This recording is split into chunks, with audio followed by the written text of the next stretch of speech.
Sabes lo que tienes que hacer, lo sabes. Lo que pasa es que tienes miedo de hacerlo. Normalmente eso es lo que nos pasa, ¿no? No es tan difícil muchas veces, la inmensa mayoría de las veces, no es tan difícil saber lo que tienes que hacer como el hecho de hacerlo.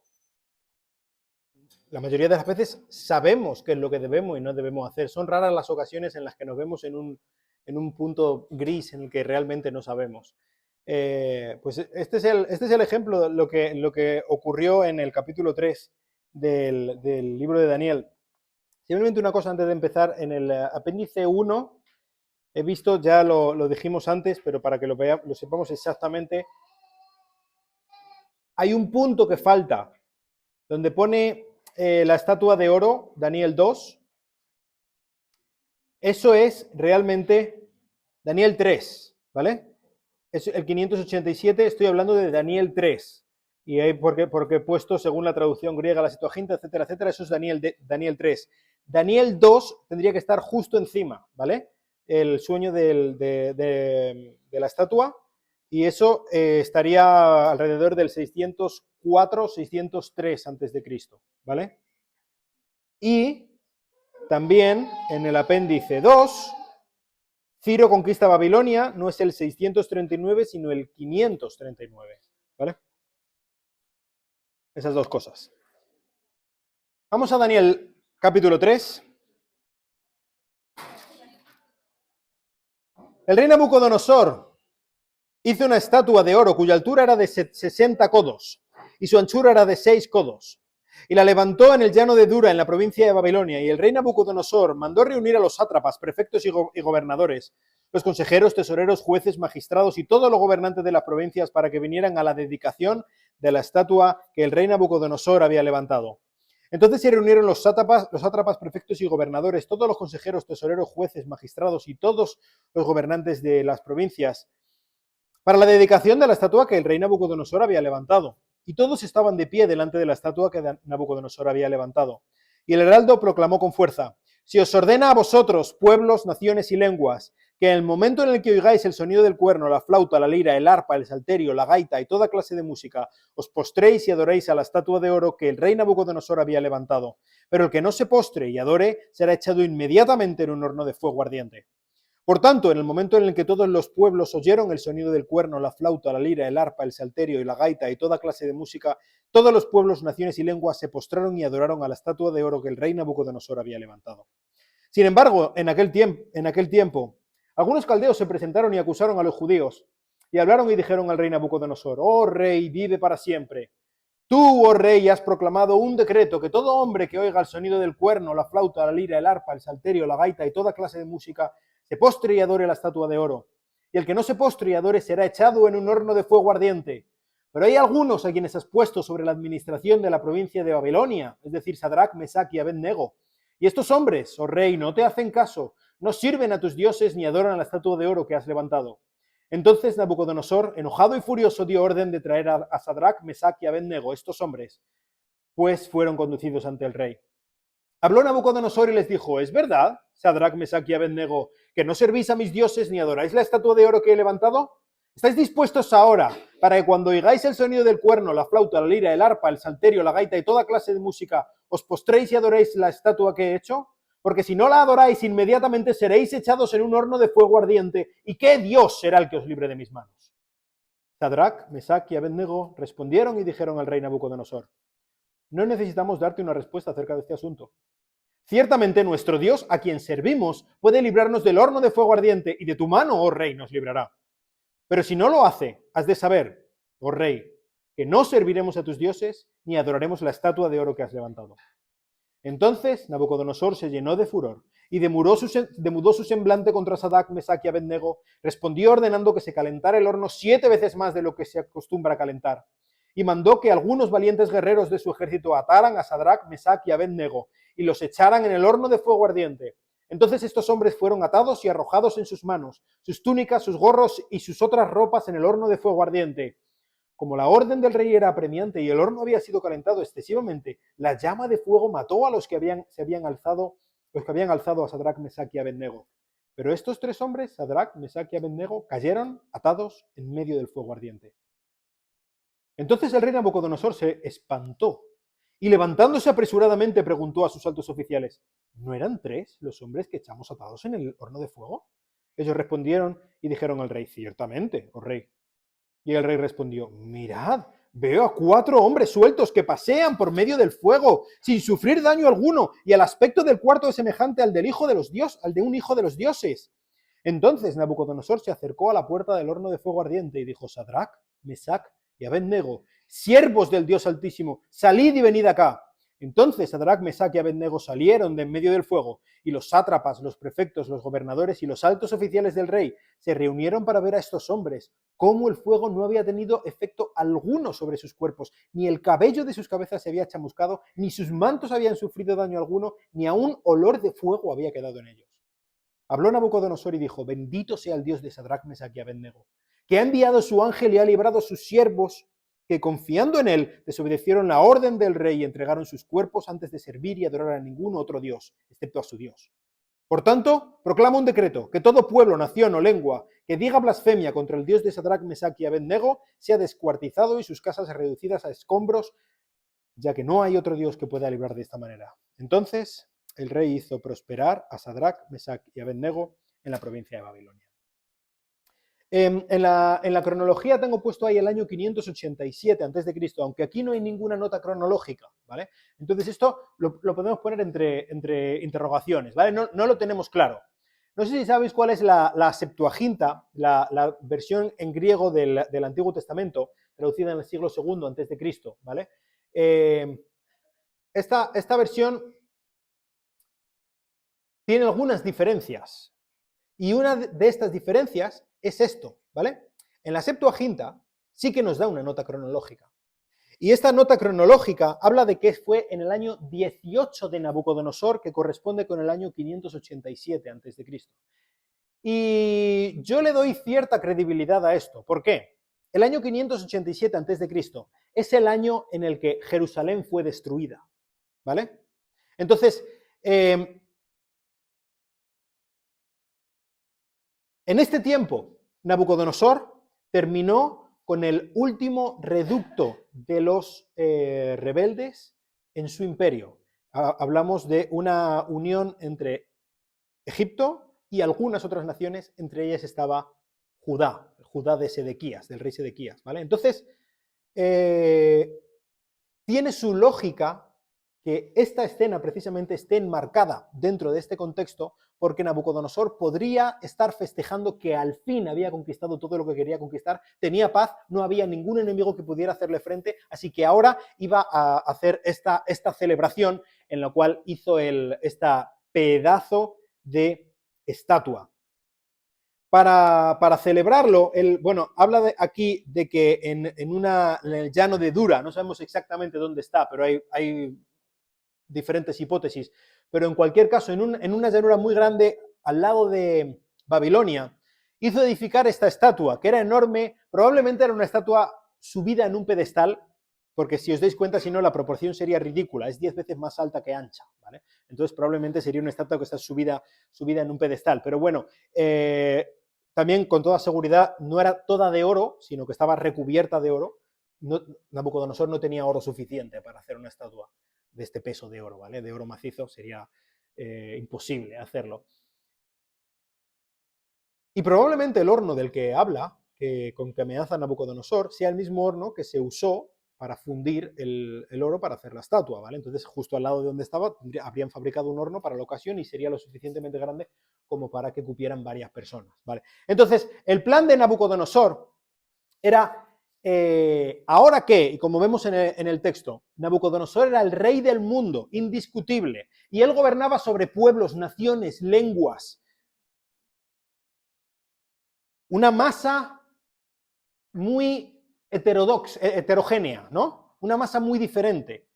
Esto hay que aglutinarlo de alguna manera. Y esta ha sido una de las grandes quebraderos de cabeza de todas las políticas de los imperios, de los grandes imperios. Cómo hacer un pueblo hecho de muchos, ¿vale? Y él quiso hacerlo por medio de la religión. probablemente la estatua no era de sí mismo, como hemos visto a veces quizá en películas o en la escuela dominical o algo por el estilo, ¿no? Que la estatua de Nabucodonosor se hizo a sí mismo. No era práctica en Mesopotamia en general el adorar a los emperadores o a los reyes, ¿vale? Esto sí ocurría con los egipcios, sí ocurrió más adelante con los romanos, por ejemplo, pero no con los babilonios o persas o asirios, ¿vale?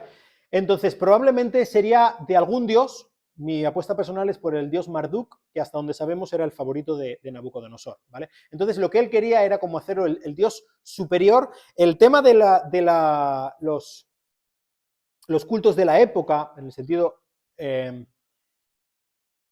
politeístas, era que ellos aceptaban a todos los dioses, ¿vale? Entonces, esto está muy bien al tener un imperio en el que vas uniendo a diferentes dioses, porque tú no niegas la validez de los dioses a los que conquistas. Tú lo que haces es incorporarlos a tu propio sistema, ¿vale? Y no hay ningún problema. Pero aquí el dios principal es Marduk, ¿eh? No, que nadie se pase. Entonces, todos adoramos a Marduk como un símbolo político de lealtad al imperio, ¿vale? Esto es un poco parecido a lo que le hacían a los cristianos en el Imperio Romano, quemar incienso al César, ¿vale? No tenía ningún problema, ningún romano, en que los cristianos adoraran a Jesús, creyeran que ha resucitado, que les ha salvado de sus pecados y todo eso, ningún problema. El problema estaba en no adorar al Dios político, al que hay que adorar, ¿vale? Porque eso es un símbolo de lealtad. Es un poco, yo creo que el síntoma era un poco parecido, porque además la acusación era de ser desleal cuando no se adoraba a esta estatua. Entonces, allí trajo a todos los gobernadores, a toda la gente de la flor y la nata del imperio mundial de Babilonia, y allí trajo una pedazo de orquesta, nos habla de un montón de instrumentos, algunos incluso venidos de Grecia y de Persia y de Media, instrumentos, vamos, allí la que lió fue espectacular, ¿no? Y entonces allí estaban tocando la orquesta y tal, y él dijo, en el momento en el que la orquesta deje de tocar, todos vosotros, como símbolo de lealtad ante el imperio, tenéis que adorar, inclinaros ante esta estatua, ¿vale? Para que yo sepa que me sois leales. Si no lo hacéis, al que no lo haga, será echado al lago de fuego, digo, al horno de fuego, que está aquí al ladito y lo podéis ver y está calentito un poco, ¿vale? Entonces, pues estaba allí tocando toda la orquesta y de repente cesó la música y todos se agacharon y adoraron y tal. Venga, muy bien, pues ya podemos seguir. Todos hemos adorado, ¿verdad? Sí, todos hemos adorado. ¿Todos? Nabucodonosor se ve que no lo vio en ese momento, pero entonces vino alguien. ¿Os acordáis de recelos que había, no?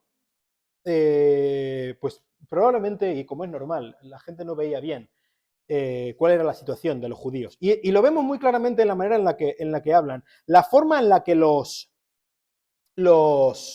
otros mandamases de Babilonia fueron donde Nabucodonosor, ya nos indica un poco de la manera en la que ellos hablaron y cuál era el rintintín que ellos tenían. Dice el versículo 9, hablaron y dijeron al rey Nabucodonosor. Cuando dice que dijeron al rey Nabucodonosor, el original en arameo es algo así, es una expresión que significa algo así como que, ¿cómo era? Que masticaron a estos hombres. Es así la expresión, ¿vale? O sea, es como estuvieron hablando muy, muy, muy mal en contra de ellos. Y fíjate lo que les dicen. Tú, oh rey, has proclamado un decreto que todo hombre que oiga todas estas cosas se postre y adore la estatua de oro. Tú lo has hecho y lo has hecho muy bien. Esta es tu orden, ¿vale? Y el que no se postre será echado en el horno de fuego ardiente, ¿vale? Muy bien, rey, lo has hecho muy bien, es estupendo. Mira, somos tus fans, muy bien, estupendo. Pero hay algunos judíos. Acuérdate si estamos en el 587 a.C. ¿En qué punto histórico estamos? Hay algunos judíos deportados que tú has traído de Jerusalén. Jerusalén, la nación esta que tú acabas de destruir porque son unos rebeldes insurrectos, que es que nos han estado volviendo locos hasta que hemos tenido que machacarlos, ¿vale? Pues esos que tú has tomado y con tu gentileza, con tu gracia, con tu misericordia, con tu amabilidad hacia el mundo, porque eres tan bella persona que no me lo puedo ni creer, Tú los has traído, los has educado, los has dado de todo. Incluso los has puesto sobre la provincia de Babilonia. Les has dado muchísima más autoridad de la que se merecen estos perros inmundos. Pues ahora estos, oh rey, te están pisoteando, te están riendo de ti, te están escupiendo a la cara, haciendo lo que tú has dicho, tu orden, no nuestra. Que quien lo haga va a ser echado directamente al lago de fuego. Jaque mate, ¿no? Caso cerrado, ya está, no hay nada más. Habían ganado estos siervos de Nabucodonosor. Y entonces Nabucodonosor, pues no sé si no se lo quiso creer mucho, quizá él conocía a Sadrach, Mesach y Abednego, entonces quiso darles una oportunidad y les dijo, mira, esta es la vuestra. Vuelva a tocar la orquesta. Venga, nos volvemos a poner a tocar. Y ahora sí me voy a fijar, Me voy a fijar. Si no os postréis ahora mismo, vais a ser echados al lago de fuego. Y entonces Sadrach, Mesach y Abednego le dijeron, mira, no hace falta, no molestes a la gente de la orquesta que tenga ahora que ponerse a tocar. No te preocupes. No nos vamos a postrar delante de esa estatua. No lo vamos a hacer.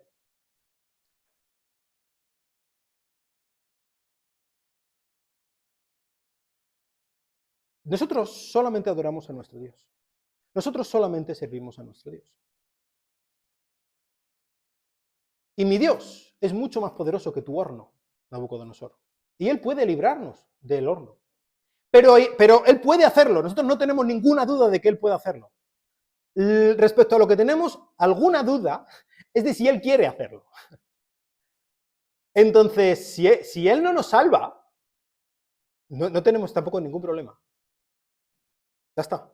Ha sido su decisión y nosotros no vamos a contradecir. Nosotros hasta la muerte vamos a seguir a nuestro Dios. Ellos demostraron una absoluta confianza en Dios y entonces Nabucodonosor, conociendo también la fe que ellos tenían en su Dios, conocía a Daniel, los conocía a ellos, les dijo con un poco así de inquina, ¿quién es el Dios que va a poder libraros de mí? Bueno, Nabucodonosor estaba a punto de conocer a ese Dios que va a poder librarlos de él. Nabucodonosor en este momento dice que le cambió la cara, se le descoyuntaron las mandíbulas. Una cosa de Nabucodonosor, típica de él, es que tenía unas explosiones de cólera que la gente, supongo que la gente más cercana a él ya estaría en preaviso, porque explotaba y explotaba. Pues aquí este fue uno de ellos. Nabucodonosor perdió los nervios, mandó calentar 7 veces más. El número 7, vamos a hablar un poco acerca de los números, ¿vale? Para el cercano oriente, para el próximo oriente, los números tienen mucho sentido, ¿vale?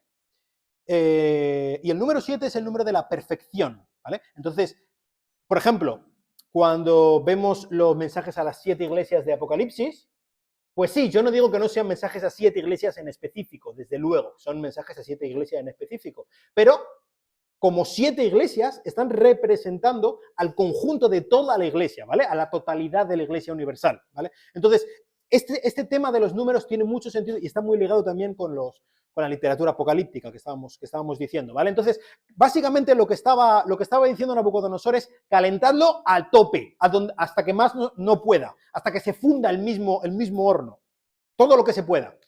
Y entonces, venga, llamó a los hombres más fuertes, los atáis y los echáis ahí directamente en el horno de fuego y esto, vamos, se va a acabar, pero muy rápido. Tan caliente estaba que los hombres fuertes, los más fuertes, la élite de los geos de la época, ¿no? Que ataron a estos hombres, los fueron a echar, y en lo que los fueron a echar al horno, ellos mismos murieron del calor que salía de ese horno. Pero no Sadrach, Mesach y Abednego, ellos cayeron, y entonces Nabucodonosor fue como, venga, os habéis enterado, ya está, hombre. Lo que en ese momento vio Nabucodonosor, pues supongo que pensó, se me ha olvidado tomar la pastilla, seguro. No eran, a ver tú, señor, ven, eran 3 eran los que metimos, ¿no? 3, sí, 3, sí, rey, sí, 3. Y estaban atados, sí, estaban atados. Y estaban en el fuego, sí, estaban en el fuego. Y estaban muertos, sí. ¿Y por qué veo 4 desatados y dando un paseo? Dice que estaban paseando, 4. Y uno de ellos dice que su aspecto era semejante al de un hijo de los dioses. Y mira, Nabucodonosor pues veía que algo sobrenatural estaba pasando, no tenía ni idea, no tenía ninguna explicación, y entonces les dijo: Sadrach, Mesach, Abednego, siervos del Dios Altísimo. Fíjate, esto es importante. Él los echó en el lago de fuego, siempre, en el horno de fuego, por no ser suficientemente buenos siervos de sí mismo, ¿no? Pero ahora él reconoció cuál era la razón por la que no eran suficientemente buenos siervos de sí mismo, y es que ellos eran siervos de otro, siervos del Dios Altísimo. Así que les dijo: salid para afuera, y allí todos, cuando ellos salieron, todos los demás se quedaron impresionados. Su pelo estaban recién duchados, la ropa recién planchada, resplandeciente, espectacular, no tenían ni carbonilla ni nada, es que ni siquiera olían a humo. Y se quedaron estupefactos. ¿Pero aquí qué ha pasado? Nabucodonosor entendió lo que había pasado. De nuevo, él se topó con esta realidad de que hay un Dios por encima de cualquier otro Dios. Bendito, versículo 28, sea el Dios de Sadrach, Mesach y Abednego, que ha enviado a su ángel. Antes se le consideró hijo de los dioses, ahora le llama su ángel. Y ha librado a sus siervos que, confiando en él, desobedecieron la orden del rey. Y aquí este es un momento histórico. Por primera vez, Nabucodonosor, el rey, se encuentra con el rey de verdad, con el rey auténtico. ¿Quién era este personaje, este cuarto personaje? No sé si os corroe la curiosidad, probablemente ya lo sabéis. Pero, ¿quién era este cuarto personaje que está en el horno junto con Nabucodonosor se refiere a él como semejante a un hijo de los dioses, ¿verdad? Según la teología de la época, básicamente lo que estaba diciendo es un poco como cuando se habla de Jesús como hijo de Dios. El concepto es que es de la misma naturaleza de Dios. Igual que mi hijo es de mi misma naturaleza, es mi viva imagen, porque es como yo, pues igual, cuando está diciendo hijo de los dioses, no nos equivoquemos pensando que está diciendo que era un semidios o algo por el estilo. No, está diciendo que es Dios. Es quien estaba ahí, comparte la misma naturaleza con Dios, ¿vale?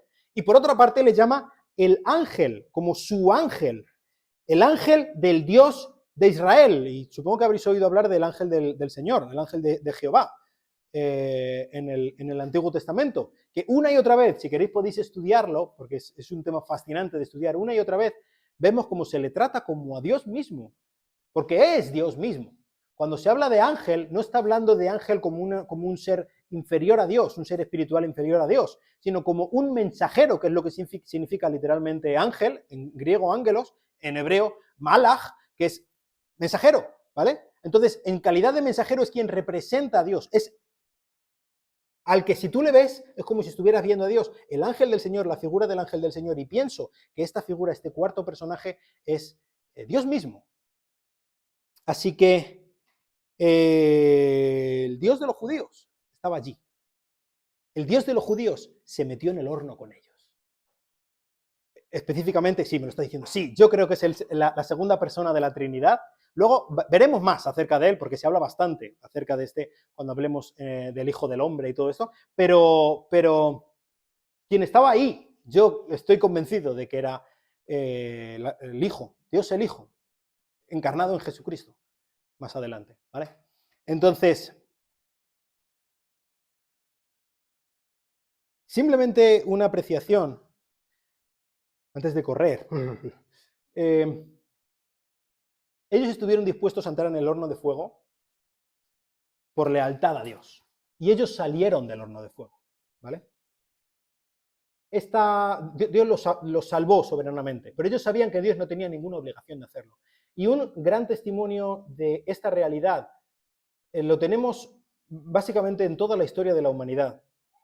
Y es que Dios sí puede librar a los suyos del sufrimiento, pero no tiene por qué hacerlo. Y tenemos testimonios y sigue habiendo, y hoy en día es el tiempo en el que más hermanos nuestros están muriendo por causa del Evangelio. Y Dios no tiene ninguna obligación de librarnos. De hecho, en muchas ocasiones la verdad es que lo que hace Dios es liberarlos por medio de ese martirio, ¿verdad? Y que puedan estar con Él. Pero no nos confundamos pensando que Dios está en la obligación de librarnos de nuestros problemas. Porque Dios está mucho más interesado en nuestro corazón que en nuestro problema, que en nuestra situación, ¿vale? Y Dios tiene un propósito para cada cosa, incluso aunque no lo entendamos en un principio, incluso aunque ese propósito nos lleve la vida o le lleve la vida a alguien que queremos mucho, o nos lleve la salud o algo por el estilo, ¿vale? Y otra cosita, Dios sí libró a Sadrach, Mesach y Abednego del horno de fuego, pero ese mismo Dios que estaba allí paseando con ellos, Él se enfrentó al fuego de la prueba, de la forma más terrible posible. Y él clamó a su padre diciendo, si es posible que pase de mí esta copa, pero que no sea mi voluntad sino la tuya. Y el padre, con una serena, contundente y misericordiosa voz, le dijo, no. Y él entró en ese lago de fuego. Él se convirtió en el Dios en llamas por nosotros, para que nosotros no tuviéramos que ir al lago de fuego. Entonces, la gran prueba de que Dios no tiene por qué librarnos de nuestros problemas y que eso no tiene por qué ser algo malo necesariamente, es que Él no libró a su propio Hijo. Y eso es por eso que estamos aquí, ¿eh? Y es por eso que estaremos con Él un día. Capítulo 4. Sigamos hacia adelante. Aquí sí estamos en el año 571 después de Cristo, más o menos, ¿vale? Ahora hablaremos de por qué.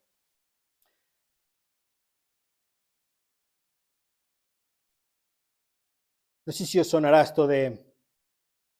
Estamos en el año 50 antes de Cristo. Toda Galia está ocupada por los romanos. ¿Toda? ¡No! Hay una pequeña aldea de irreductibles galos que resisten al invasor romano. ¿Sabéis? Os suena por dónde va esto, ¿no? Sí, Asterix y Obelix, ¿no? Los galos tenían una poción hecha por el druida Panoramix, ¿no? Que ellos podían enfrentar cualquier problema. Solamente tenían miedo a una cosa. ¿Os acordáis a qué era? ¿Cómo? A que el cielo se les cayera encima. Era su miedo, era su mayor miedo.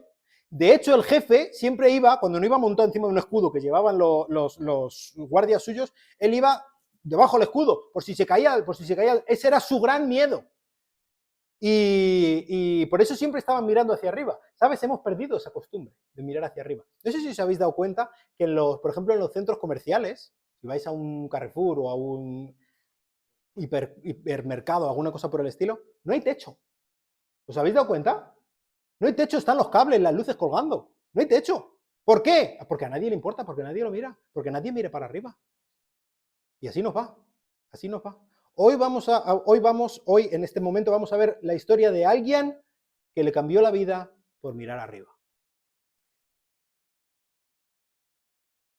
Nabucodonosor, rey, a todos los pueblos, naciones y lenguas que habitan en toda la tierra, que abunde vuestra paz. Me ha parecido bien declarar las señales y maravillas que ha hecho conmigo el Dios Altísimo.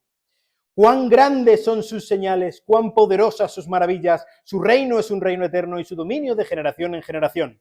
Yo, Nabucodonosor, estaba tranquilo en mi casa y próspero en mi palacio. Tuve un sueño que me hizo temblar, y estas fantasías, estando en mi cama, y las visiones de mi mente me aterraron. Por lo cual di orden que trajeran ante mí a todos los sabios de Babilonia para que me dieran a conocer la interpretación del sueño. Entonces vinieron los magos, los encantadores, los caldeos y los adivinos, y les conté el sueño, pero no pudieron darme su interpretación. Pero al fin vino ante mí Daniel, cuyo nombre es Belsasar, como el nombre de mi Dios, en quien está el espíritu de los dioses santos. Y yo le conté el sueño diciendo, oh Belsasar, jefe de los magos, ya sé que en ti está el espíritu de los dioses santos y que ningún misterio te confunde. Declárame las visiones del sueño que he visto y su interpretación. Y las visiones en mi mente que vi estando en mi cama fueron así.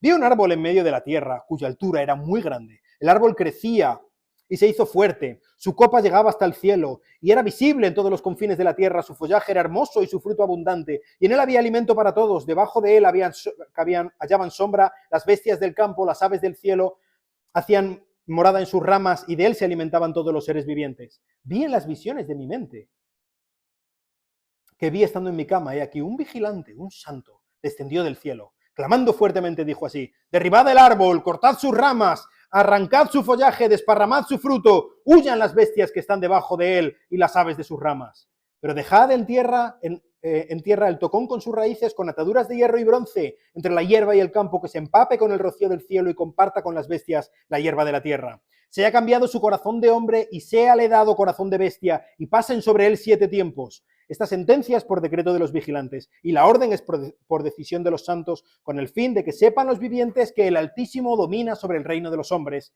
y se lo da a quien le place, y pone sobre él al más humilde de los hombres. Este es el sueño que yo, rey Nabucodonosor, he tenido. Y tú, Belsasar, dime su interpretación, ya que ninguno de los sabios de mi reino ha podido darme a conocer su interpretación, pero tú puedes, porque el espíritu de los dioses santos está en ti. Entonces Daniel, a quien llamaban Belsasar, se quedó atónito por un momento y le turbaron sus pensamientos. El rey habló y dijo: Belsasar, no dejes que el sueño ni su interpretación te turben. Belsasar respondió y dijo: Señor mío, sea el sueño para los que te odian y su interpretación para tus adversarios. El árbol que viste, que se hizo fuerte y corpulento, cuya copa llegaba hasta el cielo y que era visible en toda la tierra, y cuyo follaje era hermoso y su fruto abundante, y en el que había alimento para todos, debajo del cual moraban las bestias del campo, en cuyas ramas anidaban las aves del cielo, eres tú, oh rey, que te has hecho grande y fuerte, y tu grandeza ha crecido y ha llegado hasta el cielo, y tu dominio hasta los confines de la tierra. Y en cuanto al vigilante, al santo que el rey vio, que descendía del cielo y decía: derribad el árbol y destruidlo, pero dejad el tocón con sus raíces en tierra, con ataduras de hierro y bronce en la hierba del campo, y que se empape con el rocío del cielo, y que comparta con las bestias del campo hasta que pasen sobre él 7 tiempos. Esta es la interpretación, oh rey, y este es el decreto del Rey Altísimo que ha venido sobre mi señor el rey. Serás echado de entre los hombres, tu morada estará con las bestias del campo, te darán hierba para comer como el ganado, serás empapado con el rocío del cielo, y 7 tiempos pasarán sobre ti hasta que reconozcas que el Altísimo domina sobre el reino de los hombres, y se lo da a quien le place. Y en cuanto a la orden de dejar el tocón con las raíces del árbol, tu reino será afirmado después de que reconozcas que es el cielo el que gobierna. Por tanto, oh rey, que mi consuelo te sea grato, que mi consejo te sea grato. Pon fin a tus pecados haciendo justicia y a tus iniquidades mostrando misericordia a los pobres. Quizás sea prolongada tu prosperidad. Todo esto le sucedió al rey Nabucodonosor. 12 meses después, paseándose por la azotea del Palacio Real de Babilonia, el rey reflexionó y dijo: ¿no es esta la gran Babilonia que yo he edificado como residencia real con la fuerza de mi poder y para gloria de mi majestad? Aún estaba la palabra en la boca del rey, cuando una voz vino del cielo: Rey Nabucodonosor, a ti se te declara, el reino te ha sido quitado, y serás echado de entre los hombres, y tu morada estará con las bestias del campo, te darán hierba para comer como al ganado, y 7 tiempos pasarán sobre ti hasta que reconozcas que el Altísimo domina sobre el reino de los hombres, y que lo da a quien le place. En aquel mismo instante se cumplió la palabra acerca de Nabucodonosor. Fue echado de entre los hombres, comía hierba como el ganado, su cuerpo se empapó con el rocío del cielo, hasta que sus cabellos crecieron como las plumas de las águilas y sus uñas como las de las aves. Pero al fin de los días, yo, Nabucodonosor, alcé mis ojos al cielo y recobré mi razón y bendije al Altísimo y alabé y glorifiqué al que vive para siempre, porque su dominio es un dominio eterno y su reino permanece de generación en generación, y todos los habitantes de la tierra son considerados como nada. Mas él actúa conforme a su voluntad en el ejército del cielo y entre los habitantes de la tierra. Nadie puede detener su mano ni decirle: ¿qué has hecho? En ese momento recobré mi razón, mi majestad y mi esplendor me fueron devueltas para gloria de mi reino, y mis consejeros y mis nobles vinieron a buscarme, y fui restablecido en mi reino, y mayor grandeza me fue añadida. Ahora yo, Nabucodonosor, alabo, ensalzo y glorifico al Rey del cielo, porque sus obras son todas verdaderas y justos sus caminos. Él puede humillar al que camina con soberbia. Vaya historia. Este es un capítulo muy especial. Este capítulo, si os dais cuenta, empieza muy diferente que el resto de los capítulos. Aquí no empieza con una nota cronológica. ¿Por qué tengo yo aquí puesto el año 571?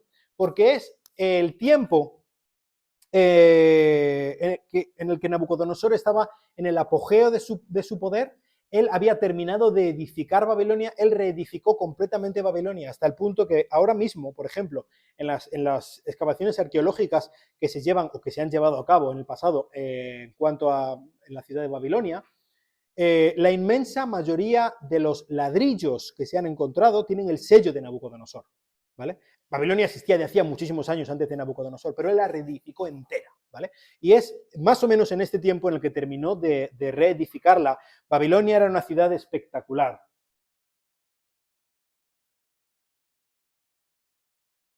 Esto se supone que es una recreación de los jardines colgantes, ¿vale? No está muy claro si estaban en Babilonia o en Nínive, ¿vale? Ahora mismo hay bastante disputa en cuanto a eso, pero bueno. Aquí tenéis una réplica de la puerta de Ishtar en versión, creo que esta es como la mitad de lo que es realmente. Esto está en el Museo de Pérgamo en Berlín. Entonces él edificó la ciudad para que fuera algo impresionante, ¿vale? Vosotros tenéis también una imagen ahí de una reconstrucción en los apuntes de cómo era Babilonia. Estamos hablando más o menos del año 35 del gobierno de Nabucodonosor. Además, esta fecha nos da tiempo a que pasen los 7 años de los que habla este capítulo y que aún haya algún año después de gobierno de Nabucodonosor, cuando dice que le fue restituida la gloria, ¿vale? Entonces, estamos hablando del año 35 del gobierno de Nabucodonosor, más o menos 20 años después del anterior episodio, ¿vale? Entonces, este capítulo también es interesante porque es el único capítulo en toda la Biblia cuyo autor es un rey pagano. El autor es Nabucodonosor. Yo creo que en el cielo y en la nueva tierra veré a Nabucodonosor. Podremos hablar con él, tomar algo, yo qué sé. ¿Te imaginas? Y no fue porque él recibió revelaciones espectaculares. No fue porque él vio a Dios mismo allí en el horno de fuego, porque él fue testigo de cómo se iba a desarrollar la historia de la humanidad o algo por el estilo, sino porque Dios le machacó. Esta fue la razón por la que Nabucodonosor creo que un día le veremos, porque Dios lo machacó. Así actúa Dios a veces, porque a veces es lo único, es el único lenguaje que entendemos. Entonces, Nabucodonosor empieza con una proclama diciendo: rey, soy el rey a todos los pueblos, naciones y lenguas que habiten en toda la tierra, que abunde vuestra paz. Me ha parecido bien, literalmente me encanta, es el honor, es el placer de mi corazón declarar las señales y maravillas que Dios ha hecho conmigo, cuán grandes son sus señales, etcétera, etcétera. Y a partir de aquí empieza a contar una historia. Es que Nabucodonosor, estando en la cima de su esplendor, él era el rey absoluto, se había dedicado a edificar una ciudad brutal, pues tuvo un sueño, como ya ha pasado más veces, ¿verdad? Entonces, él, pues sin saber muy bien qué estaba pasando con este sueño, como otras veces, él fue donde los mismos, ¿no? Donde los mismos otra vez, los encantadores, adivinos, caldeos, magos, etcétera, etcétera, y ellos le dijeron: pues mira, no tengo ni idea. La cosa es que seguían a nómina a esta gente, ¿sabes? O sea, ¿cuál era el sentido? Bueno, pues ahí estaban. Fíjate que Nabucodonosor, una y otra vez, cuando tenía problemas, acudía a lo mismo. No sé si te pasa a ti. A mí me pasa eso, ¿eh? Y supongo que al menos la mayoría de vosotros estáis aquí porque confiáis en Dios y en que Dios es Dios. ¿Y por qué aún así cuando tenemos problemas siempre acudimos a otra cosa? A Dios lo tenemos como la última salida. Cuando ya no nos queda nada, ¡ay, Dios, ayúdame! Pero ya antes yo lo intenté arreglar de 1000 maneras posibles, me he dado con la misma pared, una vez y otra, y otra, y otra, y otra, y cuando ya no puedo más, acudo a Dios. Pues es lo mismo que hacía Nabucodonosor. Una y otra vez acudía a los mismos. ¿No hay salida? Bueno, pues yo voy, yo sigo yendo. ¿Por qué? Pues porque soy así de imbécil. Y eso es lo que me pasa a mí. Y probablemente lo que te pasa a ti también. Cuando tenemos las rodillas como la última salida, ¿no? Cuando debería ser el primer frente, la primera línea de batalla debería ser acudir a Dios. Eso debería ser lo primero. Bueno, entonces ya después de ver la obviedad de que no le iban a ayudar sus adivinos, acudió a Daniel, que era el jefe de los magos, por cierto, no lo he dicho antes, Daniel era el jefe de los magos, ¿eh? Nabucodonosor le puso por jefe de los magos y así estuvo durante muchos años. Quizá esto pueda explicar por qué como 6 siglos después, 6 siglos y pico después, hubo unos magos que sabían que el Mesías de los judíos iba a nacer y que estaban preparados y que vieron algo en el cielo y fueron a llevarle, pues algo sabían. ¿Qué sabían? Pues mira, habían tenido un señor que se llamaba Daniel como su jefe durante medio siglo. Entonces algo sabían. Vale. Pero bueno, tuvo un sueño. Se lo contó a Daniel. ¿Qué es lo que había en este sueño? Pues había un árbol enorme que crecía frondosísimo, era una maravilla de árbol, y allí desde todo el mundo se veía este árbol. Y allí acudían todas las aves, todos los animales, allí había un río que pasaba y allí bebía, era una cosa preciosa, una escena bucólica maravillosa. Y entonces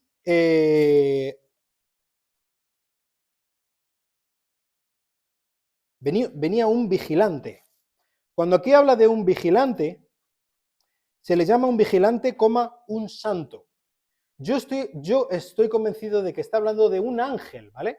Un ángel tal y como lo llamaríamos nosotros, un poco por resumir, ¿vale? Un ser celestial, ¿vale? Y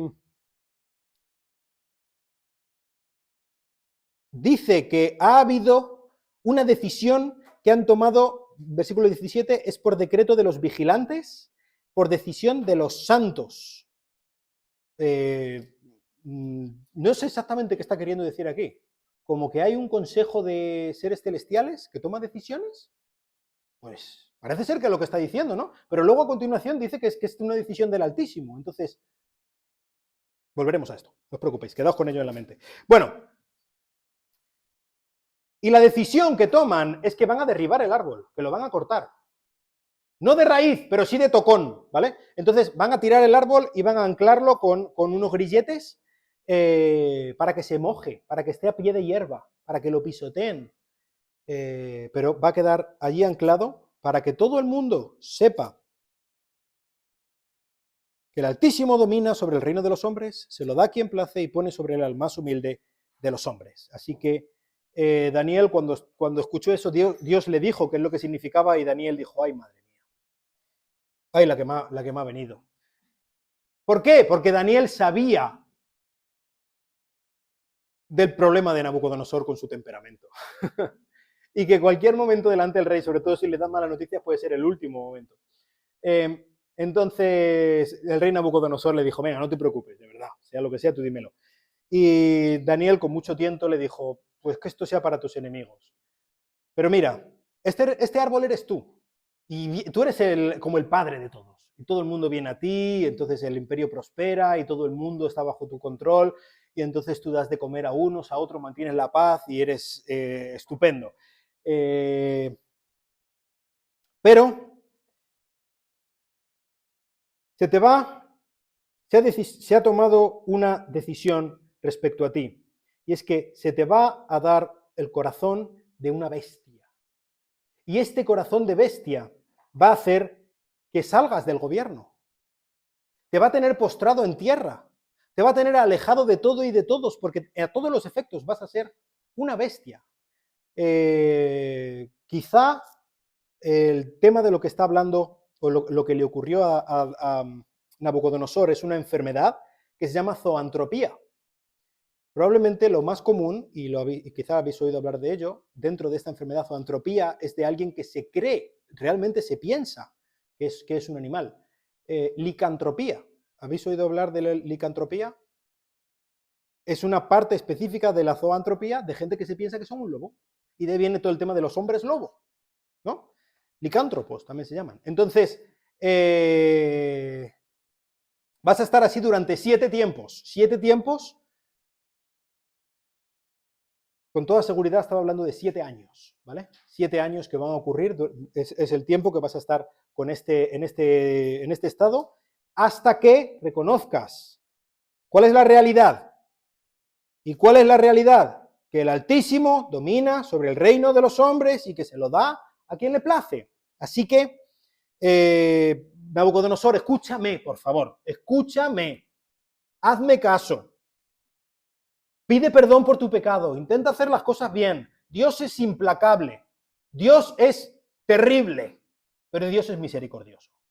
Y él, si tú le pides perdón y si tú clamas a él, todas las pruebas que tú has tenido, Nabucodonosor, acuérdate de todo lo que tú has visto, del poder de Dios.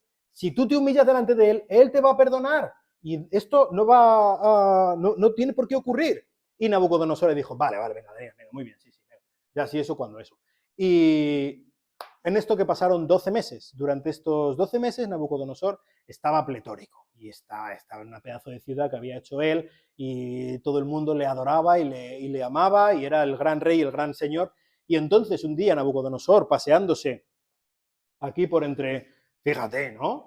Pues esta es Babilonia, esto es una maravilla, esto lo he hecho yo para que todo el mundo vea que soy el mejor del mundo y parte del extranjero. O sea, esto es impresionante, esto lo que habla realmente es de que yo soy el mejor y merezco toda la gloria y merezco toda la adoración. Y en ese momento fue cuando se cumplió y se oyó una voz del cielo: Rey Nabucodonosor, a ti se te declara, el reino te ha sido quitado. Y en ese momento hizo algo en su cerebro.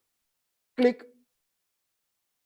Y Nabucodonosor perdió la razón y se pasó 7 años pensando que era un buey y comía paja y dormía en el campo.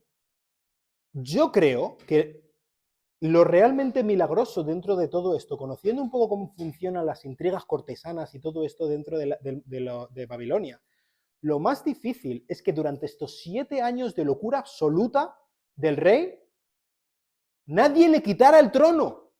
Esto es, supongo que Daniel las pasaría canutas y yendo de un lado a otro, intentando cerrar todos los torros, apagar todos los fuegos. Uf, ¿no? Cuando pasaron estos 7 años, dos cosas pasaron. Se cumplió el tiempo de los 7 tiempos que Dios había decretado y también pasó algo que cambió la historia de Nabucodonosor para siempre. ¿Sabéis qué pasó? Miró al cielo. No habían sido revelaciones proféticas milagrosas espectaculares. No había sido el ver el poder de Dios grandioso manifestándose delante de él. No. Había sido el hecho de que él miró al cielo, porque Dios lo aplastó.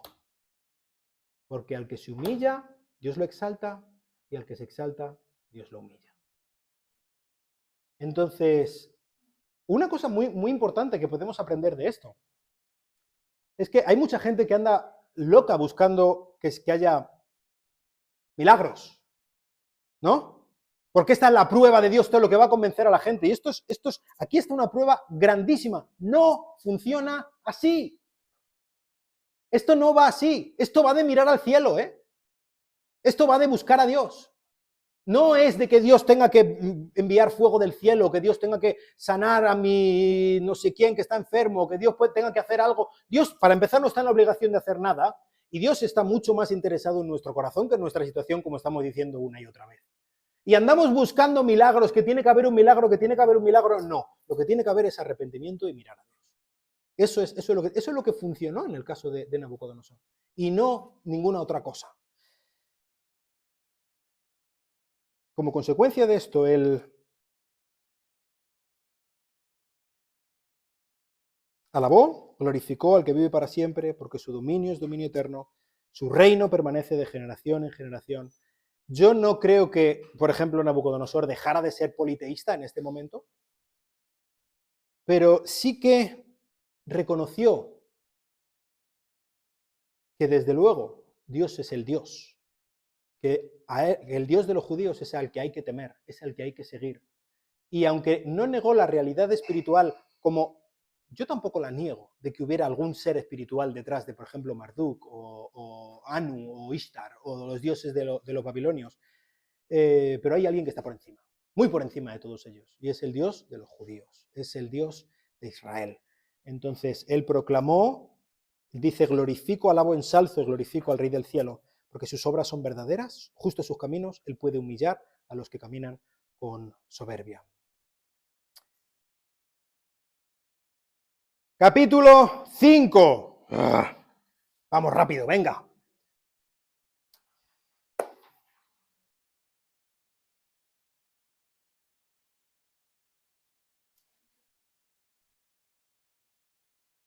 Bueno, os iba a poner la canción, pero no voy a tener tiempo. Lo siento mucho. Tengo aquí preparado para poner Viva la vida de Coldplay. No sé si sabéis qué canción es. ¿Por qué? ¿Por qué? Porque me gusta la canción, porque puedo y quiero, ¿no? Como lo de Star Wars. Pero esta canción, que por cierto yo durante mucho tiempo no sabía de qué estaba hablando, básicamente, sabía lo que decía, pero no lo que significaba, habla de Luis XVI, de Francia, ¿vale? Y retrata en primera persona lo que sucedió, es como si Luis XVI estuviera cantando esta canción, lo que sucedió antes y después de la Revolución Francesa en 1789. Y él, por ejemplo, él dice que él gobernaba el mundo, que él era él decidía quién vivía y quién moría y cosas por el estilo, y ahora él está detrás del muro, ahora él es el que barre las calles que antes tenía, que antes poseía, y es un poco la historia de lo que vamos a ver hoy, cómo caen los gigantes, los grandes, los poderosos, los fuertes. El rey Belsasar dio un gran banquete a 1000 de sus hombres, y en presencia de los 1000 se puso a beber vino. Mientras saboreaba el vino, Belsasar ordenó traer los vasos de oro y plata que Nabucodonosor, su padre, había sacado del templo que estaba en Jerusalén, para que vivieran en ellos el rey, sus nobles, sus mujeres y sus concubinas. Entonces trajeron los vasos de oro que habían sido sacados del templo y la casa de sus nobles, sus mujeres y sus concubinas, y la casa de Dios que está en Jerusalén, perdón. Y el rey y sus nobles y sus mujeres y sus concubinas bebieron en ellos. Bebieron vino y alabaron a los dioses de oro y plata, de bronce, hierro, madera y piedra. De pronto aparecieron los dedos de una mano humana y comenzaron a escribir frente al candelabro sobre lo encalado de la pared del palacio del rey. Y el rey vio el dorso de la mano que escribía. Entonces el rostro del rey se palideció, sus pensamientos lo turbaron, las coyunturas de sus caderas se le relajaron, sus rodillas comenzaron a chocar una contra otra, y el rey gritó fuertemente que trajeran a los encantadores, a los caldeos y a los adivinos. ¿Os suena, verdad? El rey habló y dijo a los sabios de Babilonia: cualquiera que pueda leer esta inscripción y decirme y declararme su interpretación será vestido de púrpura, llevará un collar de oro al cuello y tendrá autoridad como tercero en el reino. Entonces entraron todos los sabios del rey, pero no pudieron leer la inscripción ni dar a conocer al rey su interpretación. Y el rey Belsasar se turbó en gran manera, y su rostro palideció aún más. También sus nobles quedaron perplejos. La reina, al enterarse de las palabras del rey y de sus nobles, entró en la sala del banquete y tomando la palabra dijo: oh rey, vive para siempre. No se turben tus pensamientos, ni se mude tu semblante. Hay un hombre en tu reino que está en quien está el espíritu de los dioses santos, y en los días de tu padre se halló en él luz, inteligencia y sabiduría, como la sabiduría de los dioses. Y tu padre, el rey Nabucodonosor, el padre del rey, lo nombró jefe de los magos, encantadores, caldeos y adivinos, debido a que se halló un espíritu extraordinario, conocimiento, inteligencia, interpretación de sueños, explicación de enigmas, solución de problemas difíciles en este hombre. Daniel, a quien el rey llamaba Belsasar, llámese ahora a Daniel y él declarará la interpretación. Entonces Daniel fue traído ante el rey. El rey habló y dijo a Daniel: ¿eres tú aquel Daniel de los deportados de Judá, que el rey mi padre trajo de Judá? He oído de ti que el espíritu de los dioses está en ti y que luz, inteligencia y extraordinaria sabiduría se hallan en ti. Ahora mismo los sabios y encantadores fueron traídos delante de mí para que leyeran esta inscripción y me dieran a conocer la interpretación. Pero no me pudieron declarar la interpretación del escrito. Mas yo he oído decir de ti que eres que puedes dar interpretaciones y resolver problemas difíciles. Ahora, si puedes leer la inscripción y darme a conocer su interpretación, serás vestido de púrpura y llevarás un collar de oro al cuello, y tendrás autoridad como tercero en el reino. Entonces Daniel respondió y dijo delante del rey: sean tus regalos para ti y da tus recompensas a otro. Yo leeré, sin embargo, la inscripción del rey y le daré a conocer su interpretación. Oh rey, el Dios Altísimo concedió a tu padre Nabucodonosor soberanía, grandeza, gloria, majestad, y a causa de la grandeza que él te concedió, todos los pueblos, naciones, lenguas temían y temblaban delante de él. A quien quería mataba, a quien quería dejaba con vida, exaltaba a quien quería y a quien quería humillaba. Pero cuando su corazón se enalteció y su espíritu se endureció en su arrogancia, fue depuesto de su trono real y su gloria le fue quitada y fue echado de entre los hombres. Su corazón se hizo semejante al de las bestias y con los asnos monteses tuvo su morada. Se le dio a comer hierba como al ganado y su cuerpo se empapó con el rocío del cielo hasta que reconoció que el Dios Altísimo domina sobre el reino de los hombres y que pone sobre él a quien le place. Mas tú, su hijo Belsasar, no has humillado tu corazón, aunque sabías todo esto, sino que te has ensalzado contra el Señor del cielo y han traído delante de ti los vasos de su templo, y tú y tus nobles, y tus mujeres y tus concubinas, habéis estado bebiendo vino en ellos, habéis alabado a los dioses de plata, de oro y de bronce, hierro, madera, piedra, que ni ven, ni oyen, ni entienden, pero al Dios que tiene en su mano tu propio aliento y es dueño de todos tus caminos no has glorificado, por lo cual él envió de su presencia la mano que trazó esta inscripción. Y esta es la inscripción que fue trazada. Mene, Mene, Tekel, Upharsin.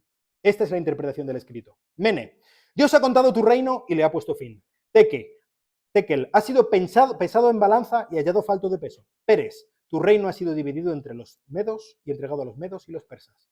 Entonces Belsasar ordenó que vistieran a Daniel de púrpura, le pusieron un collar de oro al cuello y que proclamaran acerca de él, que él tenía ahora autoridad como tercero en el reino. Aquella misma noche fue asesinado Belsasar, rey de los caldeos, y Darío el Medo recibió el reino cuando tenía 62 años. 539 antes de Cristo, ¿vale? Apéndice 1, esto está ya más hacia abajo, ¿vale? Hay varios capítulos, el capítulo 7 y 8 van antes, ¿vale? No sigue un orden cronológico. La parte histórica sí que sigue un orden cronológico, pero cuando entramos a la parte apocalíptica, profética, se mezclan, ¿vale? Entonces, para que lo tengamos claro. Estamos en el año 539 después de Cristo. Durante mucho tiempo se pensó que este capítulo no podía ser cierto, no podía serlo, porque Belsasar no figura como rey de Babilonia en ningún sitio. Pues se lo han inventado los judíos y ya está, ¿vale? Y además, sea quien sea Belsasar, se le llama hijo, que su padre era Nabucodonosor. Entonces, pues no, el hijo de Nabucodonosor que gobernó se llamaba Abel Marduk. Entonces no es él, ya está, se acabó, jaque mate, ¿no? El último rey de Babilonia, justo antes, cuando el que estaba gobernando en Babilonia, cuando lo conquistaron los persas, se llamaba Nabonido. Entonces, pero durante el siglo pasado se encontró lo que se llama el cilindro de Nabonido, y es una pieza en la que él cuenta sus crónicas. Esto es muy común de las crónicas de los reyes en Mesopotamia. Y allí habla Nabonido que durante algunos años él nombró vicerregente a su hijo, de tal manera que los dos gobernaban, y su hijo se llamaba Belsasar. Los dos gobernaban al mismo tiempo. ¿Por qué hizo esto? Porque él quería salir del gobierno. Él no quería seguir en este estrés, en esta situación de que tenía que estar en el reino y todos los problemas que conllevaba. Así que él puso a su hijo y estaban como los dos rigiendo, eran los dos gobernantes a la vez. Pero Nabonido se fue a un oasis y él vivió allí retirado, hasta que creció la amenaza de los persas. Y Ciro, Persia y Media, unificados por Ciro, Ciro atacó, conquistó Elam, estaba ganando terreno, y entonces Nabonido organizó un gran ejército de Babilonia para ir a destruir a esta amenaza de los persas. Venció Ciro. Así que lo que hicieron directamente los persas, medo-persas, es poner cerco a la ciudad de Babilonia. Babilonia estaba sitiada, y este es el momento en el que ocurre este episodio. Estamos hablando de la noche del 11 al 12 de octubre del 539 a.C., ¿vale? Babilonia está sitiada por los persas, pero Babilonia es un hueso duro de roer. Ya durante siglos diferentes gobernantes habían edificado las murallas, era muy difícil de conquistar, tenía suministro de agua abundante y suficiente, el mismo río Éufrates pasa por ahí mismo, por dentro de Babilonia, entonces era muy, muy difícil. Dicen los historiadores, que tenía suficiente comida para sobrevivir un asedio de 20 años. Están tranquilos, tenemos buenos muros, tenemos suministro de todo, no nos falta de nada.